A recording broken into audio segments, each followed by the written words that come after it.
This video will analyze the characteristics and qualities of the Antichrist and his possible connection to the current President of the United States of America, Mr. Donald Trump. The information provided within this video is for general informational and entertainment purposes only and represents no attempt to intentionally harm, discredit, or defame any person, living or dead. Thank you. The fourth beast. Is Donald Trump the Antichrist? Hi, my name is not really important, but for the haters out there who would like to address me properly, you can call me Alex. All of the information ahead is based solely on my own thorough research and study of the Bible and Donald Trump's past and present behavior in his personal, political, and social lives. If anyone wants to debate me or anything, feel free to comment on my research, and I will respond to you whenever I can. Thank you. First, let us study the attributes of the Antichrist. The figure described in various biblical prophecies is portrayed as a unique, imposing, and destructive ruler with distinct characteristics. He is larger, more imposing, and terrifying compared to other leaders, as reflected in Daniel chapter 7 verse 20, which describes him as more stout than his fellows, or larger in appearance than its associates. His physical and authoritative presence is striking, making him stand out among other figures of power. This ruler is stern and fierce-faced, as indicated in Daniel chapter 8 verse 23, where he is described as having fierce features, or a stern-faced demeanor. His demeanor reflects his resolute, uncompromising nature. Furthermore, he is described as being fundamentally different from other rulers. As Daniel chapter 7 verse 24 notes, he will be different from the previous ones. This leader emerges as a great unifier, someone who appeals across traditional lines of division and gains widespread reverence. Revelation chapter 13 verse 3 illustrates this, stating that the whole earth was amazed and followed after the beast. He is not only a political figure but also the personification of a powerful, terrifying system, as Daniel chapter 7 verses 7 to 8 depicts him as a fourth beast, dreadful and terrifying and extremely strong, a representation of both himself and his kingdom. He seeks total political control, exalting himself above all else, even to the point of claiming divine status. In 2 Thessalonians chapter 2 verse 4, it is stated that he opposes and exalts himself above every so-called god or object of worship, so that he takes his seat in the temple of God, displaying himself as being God. This highlights his self-glorifying and authoritarian tendencies. His earthly success is unmatched, as Daniel chapter 8 verse 24 states, he will succeed in whatever he does. His rise to power begins from a subnational leadership position, akin to a governor, as illustrated in Daniel chapter 7 verse 8, which mentions a little horn growing and becoming exceedingly great among others. Cunning, deceitful, and skilled in intrigue, he uses shrewdness to achieve his goals, as seen in Daniel chapter 8 verse 25. Because he is cunning, he will succeed in his deceitful ways. He will be proud of himself and destroy many people without warning. His power, however, is not entirely his own, as Daniel chapter 8 verse 24 reveals, his power will be mighty, but not by his own power. This ruler is relentless, ambitious, and visionary, with far-reaching goals. He is also described as violent, cruel, and lacking regard for human life. Again, Daniel chapter 8 verse 25 portrays his destructive nature, stating that he will destroy many people without warning. Pride and boastfulness are central traits of this figure. Daniel chapter 7 verse 8 and chapter 8 verse 25 highlight his arrogance, describing him as having a mouth uttering great boasts and magnifying himself in his heart. He is inwardly a godless megalomaniac, waging war against God's people and blaspheming the Most High, as seen in Daniel chapter 7 verse 25. He will speak out against the Most High and wear down the saints of the Highest One. This figure also shows disdain for women, as Daniel chapter 11 verse 37 states, and he will show no regard for the desire of women, for he will magnify himself above them all. This disregard reflects his self-centered and inhuman nature. The prophetic passages describe a figure of immense arrogance and destructive ambition, who sets himself against divine truth and authority. Daniel chapter 8 verses 10 to 11 reveals that it grew up to the host of heaven, and caused some of the host and some of the stars to fall to the earth, and it trampled them down. It even magnified itself to be equal with the commander of the host, and it removed the regular sacrifice from him, and the place of his sanctuary was thrown down. This individual exalts himself as equal to God and disrupts sacred worship, demonstrating his audacious defiance of divine order. Further emphasizing his pride, Daniel chapter 7 verse 25 and chapter 8 verse 25 explain that he will magnify himself in his heart, and even oppose the Prince of Princes. This ruler's self-exaltation culminates in opposition to the ultimate authority of God, revealing the depths of his rebellion. The figure is also a master deceiver, described as a megaliah in Daniel chapter 8 verses 11, 23, and 25. He flings truth to the ground and uses shrewdness to ensure that deceit succeeds by his influence. His cunning nature and manipulation mark him as an opponent of truth and righteousness, seeking to replace divine truth with lies that serve his purposes. In his personal life, this ruler is portrayed as morally bankrupt and indulgent, emphasizing his hedonistic tendencies. He is also allegorically represented as a conqueror on a white horse in Revelation chapter 6 verse 2, where a crown was given to him, and he went out conquering and to conquer. This image symbolizes his apparent authority and relentless ambition to dominate. Foreshadowed by historical figures like King Saul, Nebuchadnezzar, Caesar, and Hitler, this leader embodies traits of arrogance, tyranny, and rebellion seen throughout history. These examples serve as a reminder of the ongoing spiritual struggle against such oppressive forces. Perhaps most disturbingly, this figure professes Christianity, but is empowered by false prophets and deceptive spiritual support. In 2 Corinthians chapter 11 verses 3 to 15, Paul warns believers, "I am afraid that as the serpent deceived Eve by his craftiness, your minds will be led astray from the simplicity and purity of devotion to Christ. For such men are false apostles, deceitful workers, disguising themselves as apostles of Christ. No wonder, for even Satan disguises himself as an angel of light. It is not surprising if his servants also disguise themselves as servants of righteousness. Their end will be according to their deeds." This warning highlights the danger of being deceived by those who outwardly appear righteous but work against God's purposes. A despicable person will arise, on whom the honor of kingship has not been conferred, but he will come in a time of tranquility and seize the kingdom by intrigue. Daniel chapter 11 verse 21. By smooth words he will turn to godlessness those who act wickedly toward the covenant, but the people who know their God will display strength and take action. Daniel chapter 11 verse 32. Then the king will do as he pleases, and he will exalt and magnify himself above every god, and will speak monstrous things. And he will prosper until the indignation is finished, for that which is decreed will be done. He will show no regard for the gods of his fathers, or for the desire of women, nor will he show regard for any other god, for he will magnify himself above them all. Daniel chapter 11 verses 36 to 37. Antichrist. The word alone conjures up images of a devil-horned being come to deceive and lead astray, a dark lord, an evil sorcerer who practices black magic and casts terrifying spells, or even the son of Satan himself. To Christians, the term has, or should have, a special dual meaning, deeper and more profound than the secular Hollywood interpretation, with which most of us are familiar.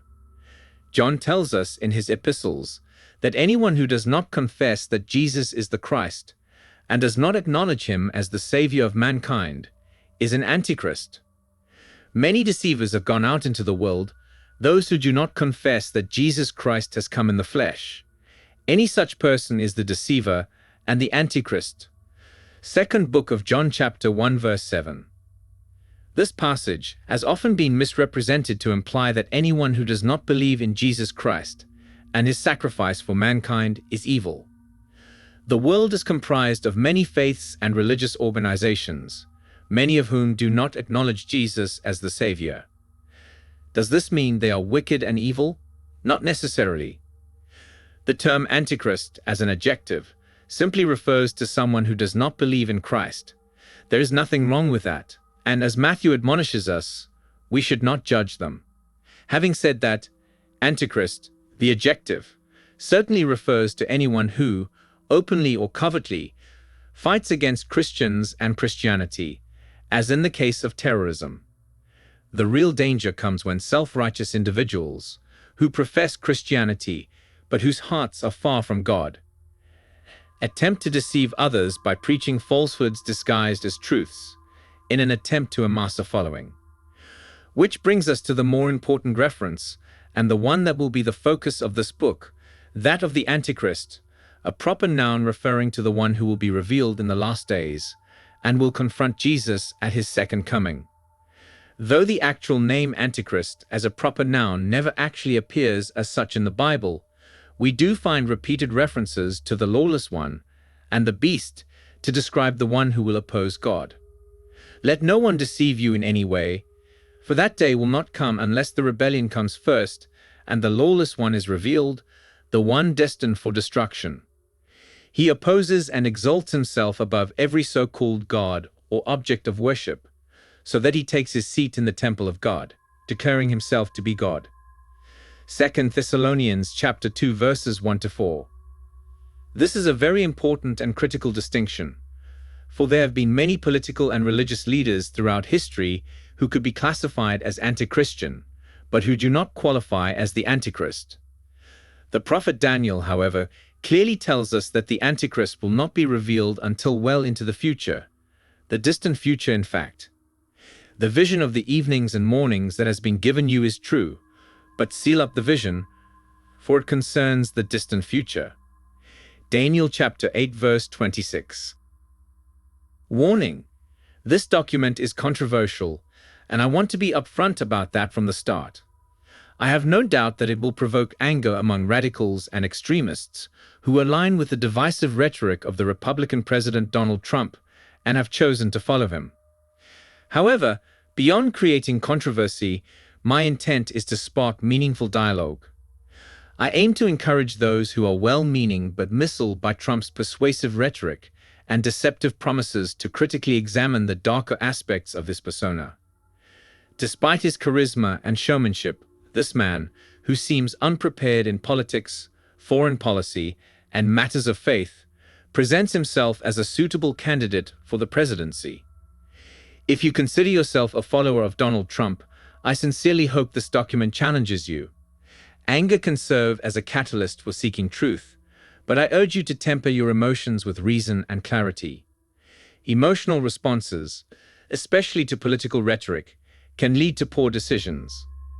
Blind faith, particularly in political figures, is dangerous, as history has shown us time and time again. This document focuses on the disturbing underpinnings of Trump's campaign, supported by biblical references that unveil deeper truths. It also serves as a reminder to critically evaluate all political figures rather than accepting their words at face value. In American politics, emotional manipulation often overshadows informed decision-making. Candidates exploit emotions, amplified by media sensationalism, to sway public opinion. While emotions play a role in decision-making, they must be balanced with thoughtful, objective analysis of the issues at hand. I am a registered Democrat, but my political views are not confined to a single party. My 22 years of service with the federal government, including time as an Army chaplain assistant, has shaped a political perspective that sometimes leans right and sometimes aligns with centrist or independent views.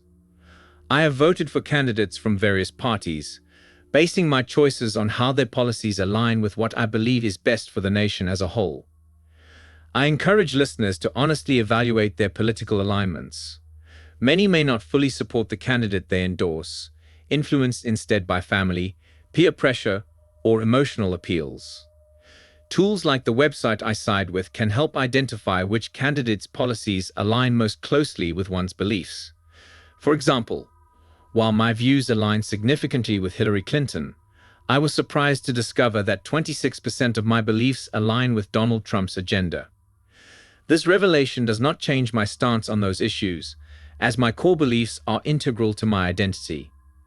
Donald Trump has perfected the art of emotional manipulation, using rhetoric and theatrics to rally his base and sidestep substantive policy discussions.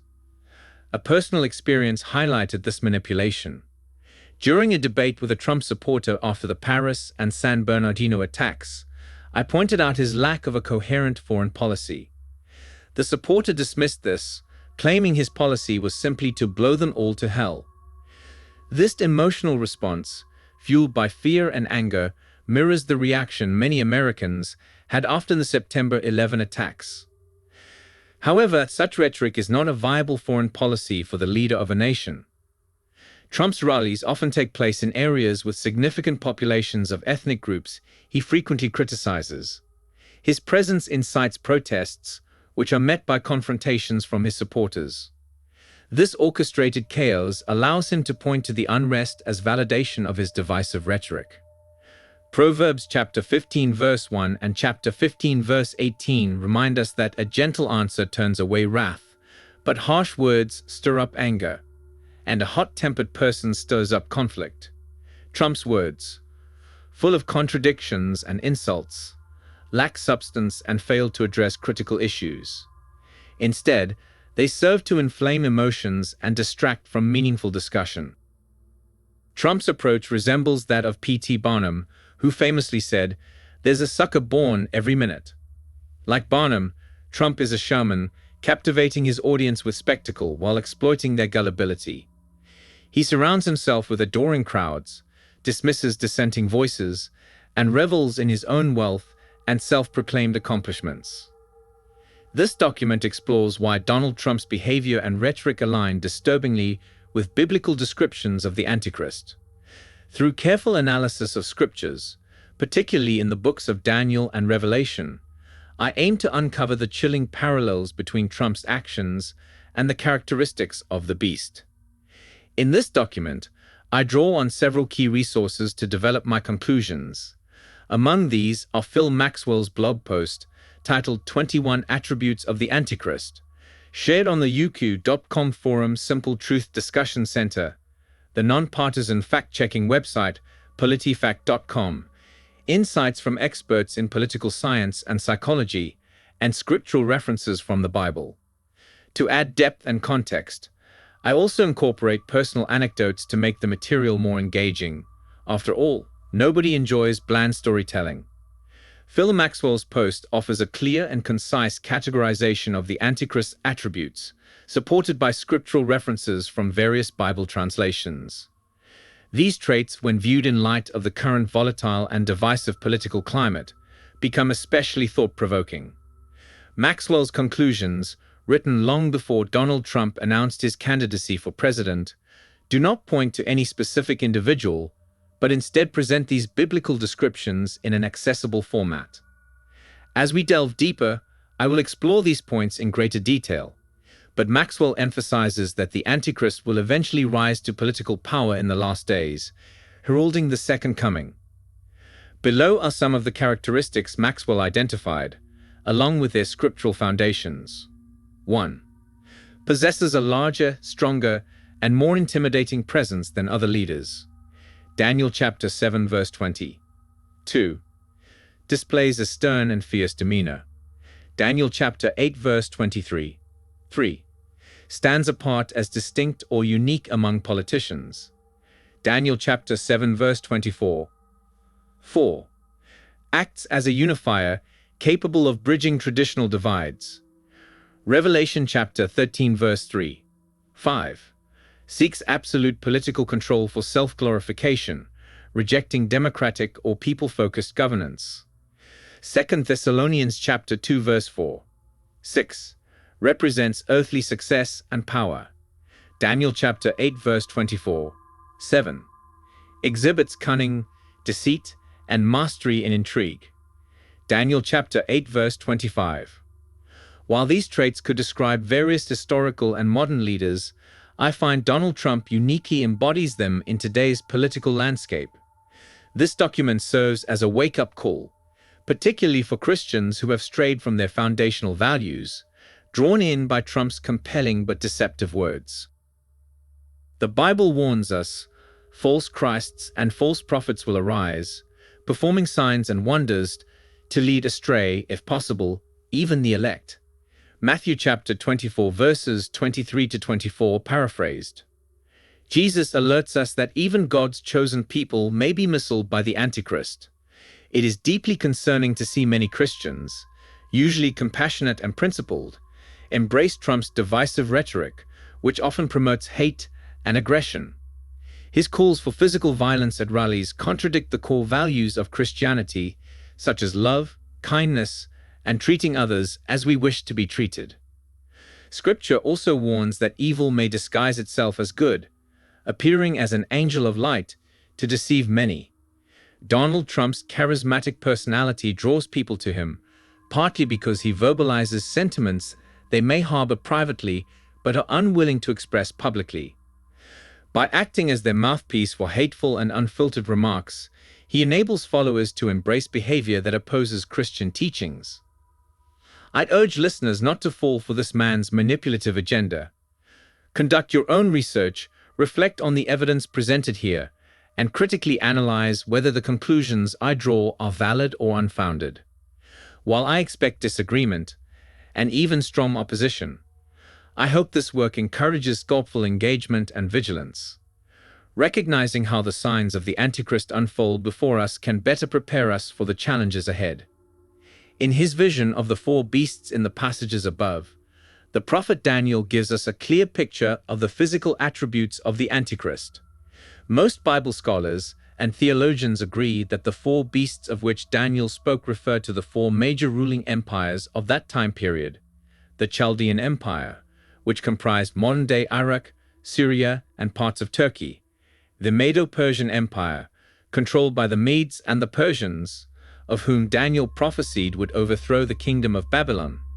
Daniel chapter 5 verses 30 to 31, the Greek Empire. And finally, the Roman Empire, or by some accounts, the United States. But here's where things get a bit murky. There seems to be no clear consensus on what the 10 horns that arise from the fourth beast represent, and even less on the little horn, which came up among them. Some accounts describe the 10 horns as 10 revival periods following the fall of the Roman Empire, and the little horn as a nebulous religious organization designated to usher in the second coming of Jesus. Other accounts are a bit more consistent and concrete, believing the horns represent major rulers through time, and that the little horn is either a descendant, by some accounts, of one of the major rulers, or a minor political figure who rises quickly to power. I am inclined to go with the latter interpretation, with one major caveat. I believe, through my research, that the fourth beast is not the Roman Empire, but that Daniel, in his vision, was witnessing the fracturing of Israel and the dispersal of the 10 lost tribes. For I will give the command, and I will shake the people of Israel among all the nations as grain is shaken in a sieve. Amos chapter 9 verse 9. The connection between Donald Trump and the biblical figure of the Antichrist is a subject of much speculation. Frederick Crest Trump, Donald Trump's grandfather, was born in Kolstadt, Germany in 1869 and immigrated to the United States in 1885. He established his fortune during the Klondike Gold Rush. While this fact alone may not seem significant, it becomes more intriguing when considered in light of biblical prophecy. The prophet Daniel, in his book, describes a future ruler known as the Antichrist who will rise to power just before the second coming of Christ. While many historical figures have been linked to this prophecy, none have met all the criteria as clearly as Donald Trump. The German people are aware of Trump's ancestry and connection to Kolstadt, so much so that the German periodical Die Welt published an article in 2015 titled "Donald Trump, King of Kolstadt." This article featured a movie poster depicting Trump as a king, highlighting the German people's perception of him and his lineage. Daniel's prophecy describes the Antichrist as a king who will be different from previous rulers, speaking against the Most High, oppressing God's people, and attempting to change established laws and times. Donald Trump's rhetoric and actions align with these characteristics. He has mocked God, the Holy Communion, and the Bible. He has consistently expressed his desire to change laws and policies, including those that have been in place for decades, and has made inflammatory statements about building walls and mass deportations.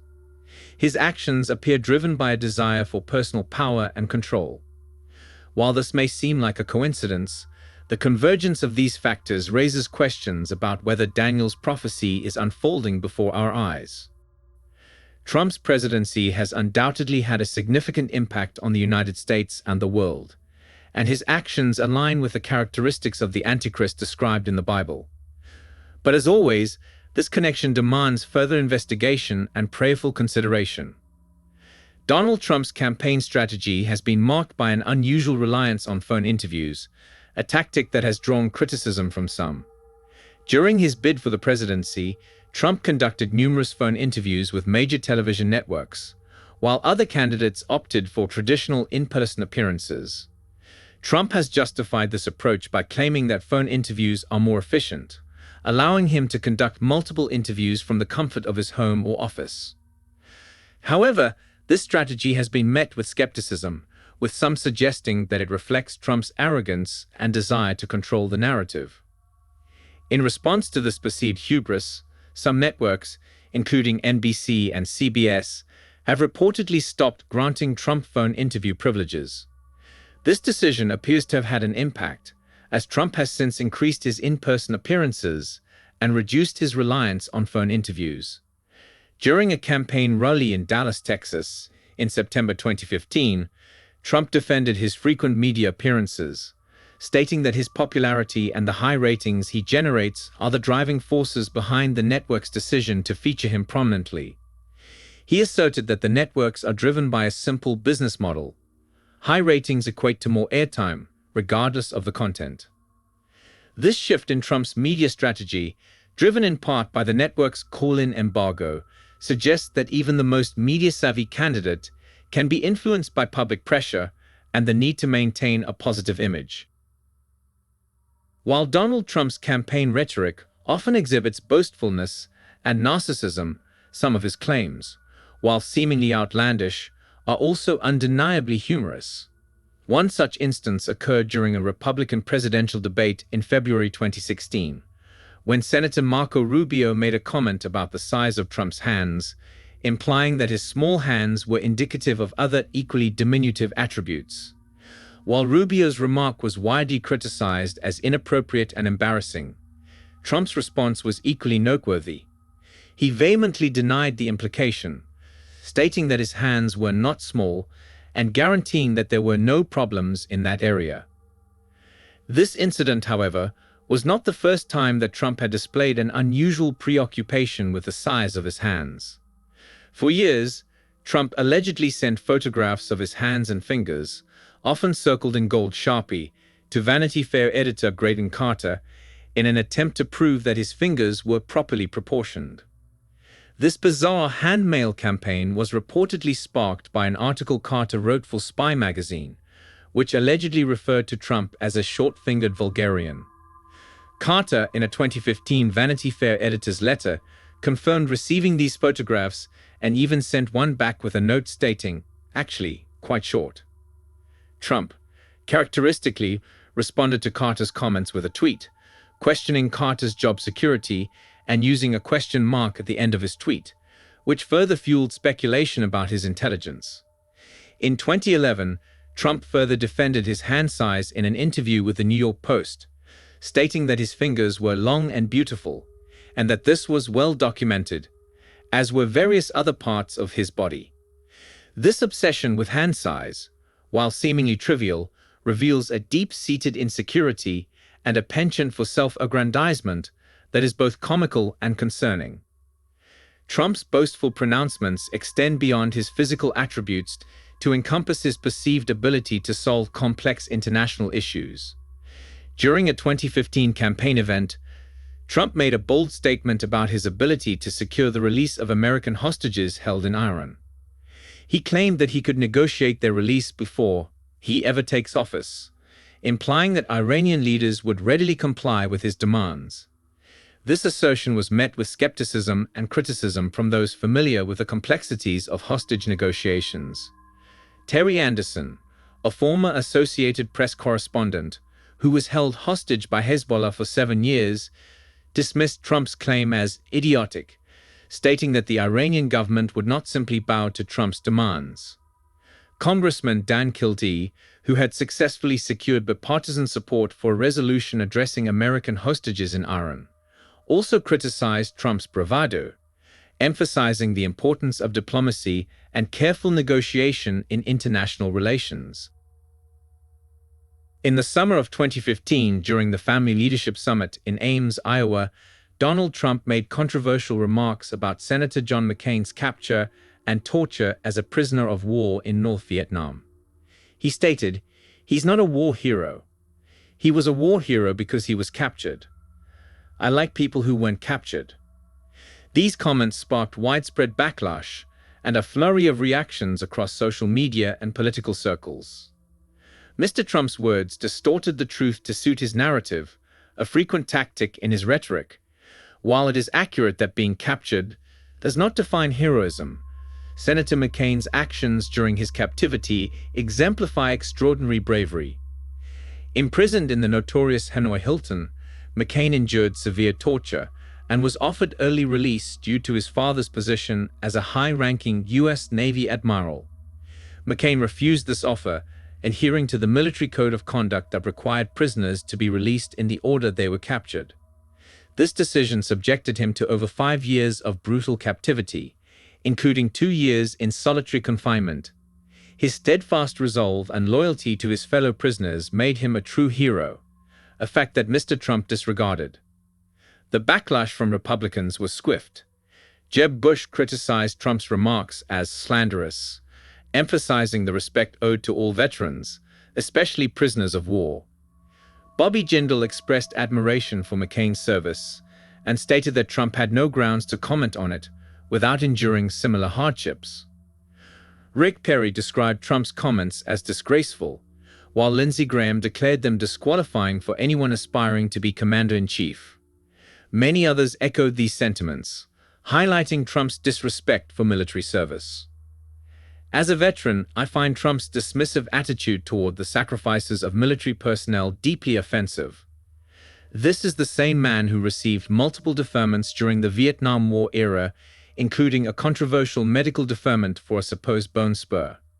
His lack of personal military experience and his disdainful comments stand in stark contrast to the bravery displayed by those who serve their country selflessly.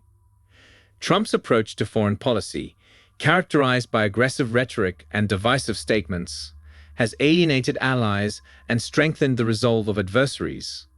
Far from deterring terrorist organizations, his inflammatory remarks have inadvertently provided propaganda material for groups like ISIL, serving as a recruitment tool rather than a deterrent. Perfect only in his own eyes.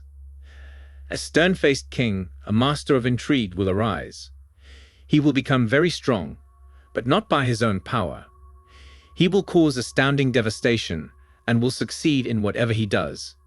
He will destroy the mighty men and the holy people. He will consider himself superior.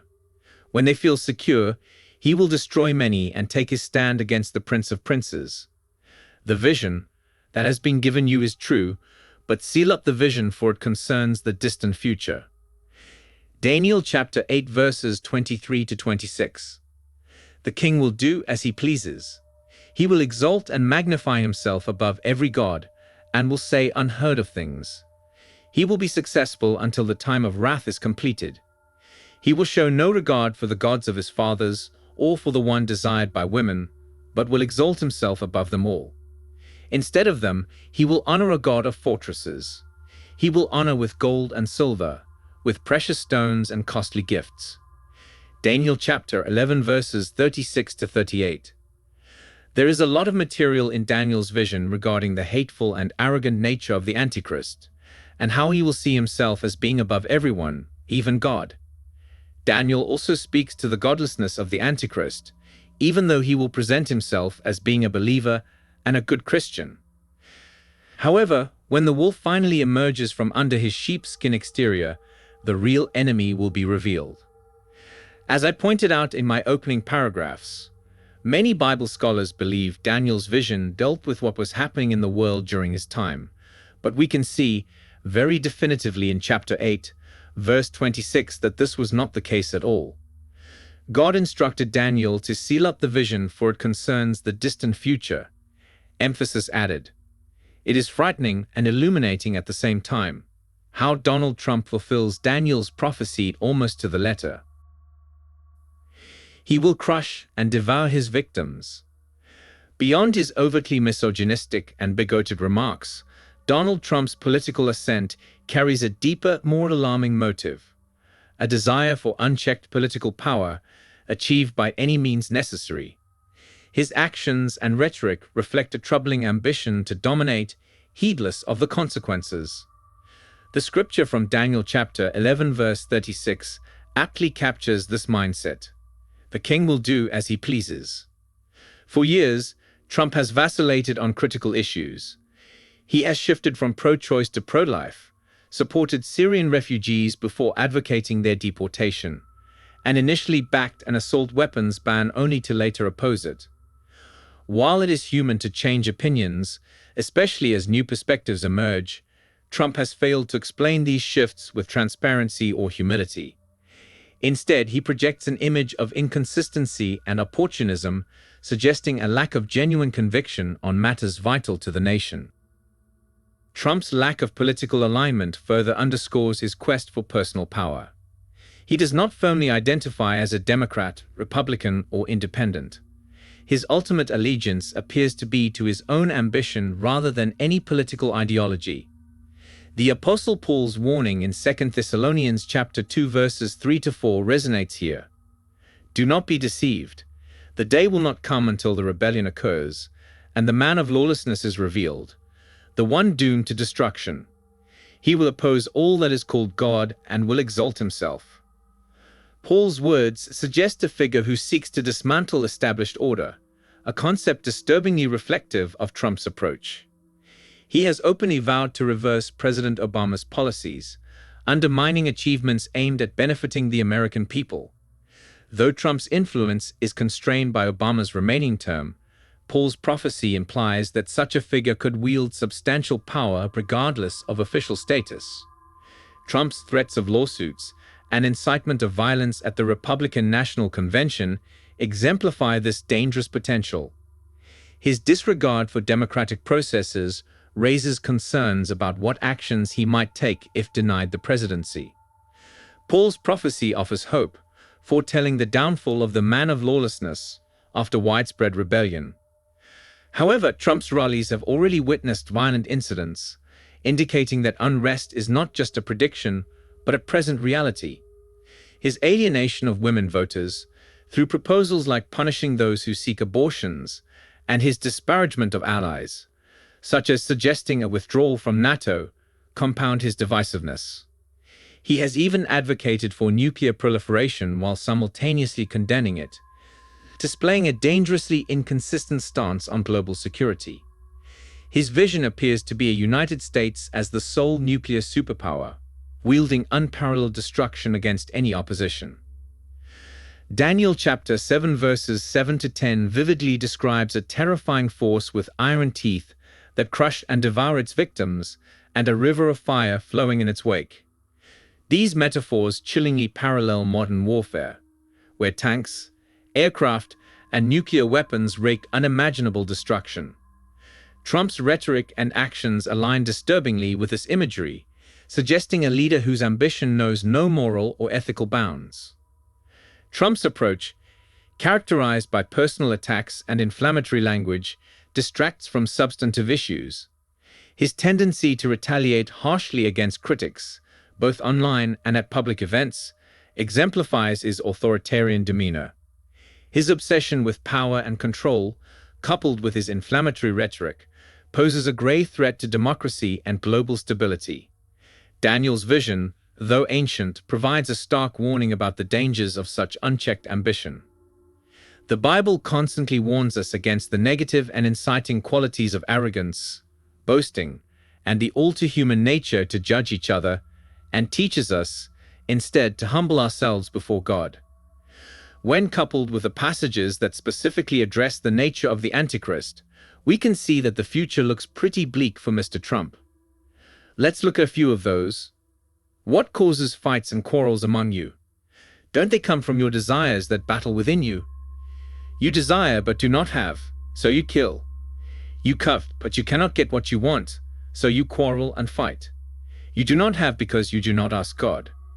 When you ask, you do not receive because you ask with wrong motives, that you may spend what you get on your pleasures. James chapter 4 verses 1 to 3. Anyone who chooses to be a friend of the world becomes an enemy of God. God opposes the proud, but shows favor to the humble. James chapter 4 verses 4 and 6. As it is, you boast in your arrogant schemes. All such boasting is evil. If anyone then knows the good they ought to do and doesn't do it, it is sin for them. James chapter 4 verses 16 to 17. Do not boast about tomorrow, for you do not know what a day may bring. Let someone else praise you, and not your own mouth, an outsider, and not your own lips. Proverbs chapter 27 verses 1 to 2. It's interesting to note, as we will examine more closely in the next section, that God says he will give power to the Antichrist to rule for a time period before finally destroying him. We simply need to watch the news or listen to the conversations around us to know that Donald Trump has indeed become a powerful presence in the current political climate. In fact, he seems to be determining and changing this country's political climate, and has made anger, accusations, name-calling and childish behavior fashionable across the entire political spectrum. Even the Democratic candidates have recently gone on the attack, where once they maintained a calm, supportive and admirable atmosphere between themselves. Even more astonishing to me is the large numbers of normally God-fearing, loving Christians who have embraced Mr. Trump's rhetoric of hate. As mentioned before, this is not Christian behavior. We must remember that by allowing the beast to rule for a time, God is testing our faithfulness to him. He wants to see if we have the ability to remain steadfast, following his word, and to not be swayed by the silver tongue of a politician that claims to be a believer, but whose motive is purely selfish, and whose desire it is to usurp power and dominion over as many as he can. Make no mistake, Mr. Trump's intentions are anything but honorable, and we must not let ourselves become deluded by his power and influence. His power will be mighty, but not by his own power, and he will destroy to an extraordinary degree and prosper and perform his will. He will destroy mighty men and the holy people, and through his shrewdness he will cause deceit to succeed by his influence, and he will magnify himself in his heart, and he will destroy many while they are at ease. He will even oppose the Prince of Princes. Daniel chapter 8 verses 24 to 25. And it performed great signs, even causing fire to come down from heaven to the earth in full view of the people. Because of the signs, it was given power to perform on behalf of the first beast. It deceived the inhabitants of the earth. Revelation chapter 13 verses 13 to 14. Thanks again for sharing this document.